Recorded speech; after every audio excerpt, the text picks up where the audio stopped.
जय हिंद। आज के एपिसोड में हम लोग चर्चा करने वाले हैं राष्ट्रपति बनने के बाद उनके पास कौन कौन सी शक्तियाँ प्राप्त होती है, और साथ साथ में हम लोग ये भी जानेंगे कि राष्ट्रपति बनने के बाद भारत सरकार द्वारा उनको कौन कौन सी सुविधाएं उपलब्ध कराई जाती है।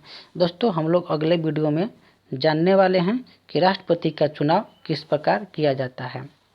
दोस्तों, आपको पता होगा, यदि आप भारतीय संविधान की आर्टिकल यदि आप 52 से लेकर यदि आप आर्टिकल 102 तक यदि आप पढ़े होंगे तो आपको पता होगा कि राष्ट्रपति का चुनाव किस प्रकार किया जाता है।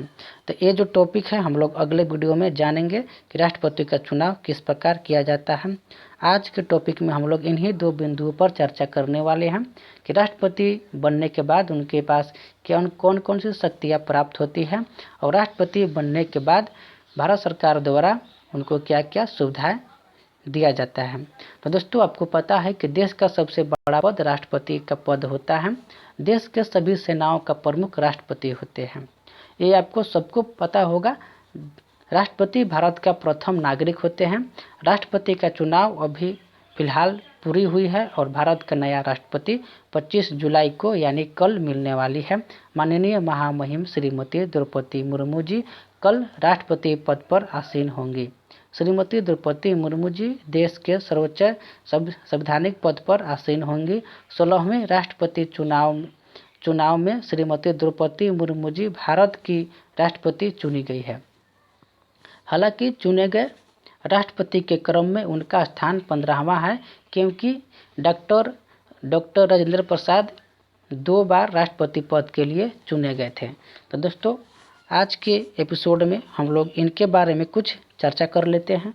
दोस्तों, आपको पता होगा कि जो द्रौपदी मुर्मू हैं झारखंड के पूर्व राज्यपाल रह चुकी है, यानी हमारा झारखंड का पूर्व राज्यपाल द्रौपदी मुर्मू जी थे। इनके बारे में 2 प्रश्न हमेशा पूछा जाएगा। पहला प्रश्न आपको याद करना होगा कि भारत का प्रथम आदिवासी महिला राष्ट्रपति कौन बना, तो द्रौपदी मुर्मू जी। सेकेंड पॉइंट आपको ये भी याद करना पड़ेगा कि भारत का द्वितीय महिला प्रधानमंत्री द्रौपदी मुर्मू जी के नाम से कल होने वाला है। तो दोस्तों, हम लोग जानते हैं इनकी शक्तियाँ के बारे में। तो इनकी शक्तियाँ और सुविधा के बारे में जानने के लिए आपको मैं PDF के माध्यम से समझाना चाहूँगा। तो चलिए हम चलते हैं PDF की ओर, जो कि आप स्क्रीन पर देख पा रहे होंगे। राष्ट्रपति की शक्तियाँ क्या क्या होती हैं ये आप देख पा रहे होंगे। देश के सभी सेनाओं का प्रमुख राष्ट्रपति होते हैं। राष्ट्रपति का मुख्य काम संविधान का संरक्षण करना होता है। इनके हस्ताक्षर के बिना कोई कानून पास नहीं हो सकता है। राष्ट्रपति को आर्टिकल 72 के तहत कुछ खास अधिकार मिले हुए हैं। किसी दोषी व्यक्ति की सज़ा माफ़ करना या कम करना, किसी दोषी को फांसी की सज़ा माफ़ करना। राष्ट्रपति भारत के चीफ जस्टिस की नियुक्ति भी करते हैं। हाई कोर्ट के जजों और राज्यपालों की नियुक्ति करना राष्ट्रपति का ही काम यानी अंडर में आता है। चुनाव आयुक्त और राजदूतों की नियुक्ति करना भी राष्ट्रपति का ही काम है। आर्टिकल 352 के तहत इमरजेंसी की घोषणा भी करना राष्ट्रपति के अंडर में ही आता है। आर्टिकल 356 के तहत राष्ट्रपति शासन लागू करना भी राष्ट्रपति का ही काम है। आर्टिकल 75 के तहत प्रधानमंत्री की नियुक्ति करना भी राष्ट्रपति का ही काम होता है। ये जो आप इनकी शक्तियाँ देखें, ये इनकी शक्तियाँ हैं, और बहुत सारे शक्तियाँ हैं, लेकिन ये जो शक्तियाँ जो आप PDF के माध्यम से मैंने आपको समझाया है, ये जो है एग्ज़ाम के जो दृष्टिकोण से जो एग्ज़ाम में पूछे जाते हैं इसी के बारे में हम लोग चर्चा किए हैं इस PDF में।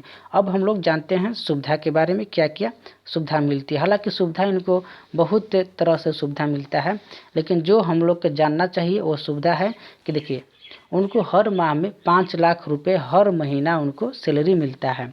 मुफ्त में मेडिकल, बिजली, पानी, टेलीफोन, ठीक है, और उनके जो बहुत सारे ऐसे भत्ते हैं जो उनको फ्री में मिलते हैं। राष्ट्रपति की सुरक्षा के लिए विशेष अंगरक्षक होते हैं, जिन्हें हम लोग PBG के नाम से जानते हैं, जी, पीवीजी फोर्स के नाम से जानते हैं। दोस्तों मैं आपको बता दूं कि पीवीजी फोर्स बनना आम आदमी के बस में नहीं है, यानी आम आदमी पीवीजी फोर्स नहीं बन सकता है।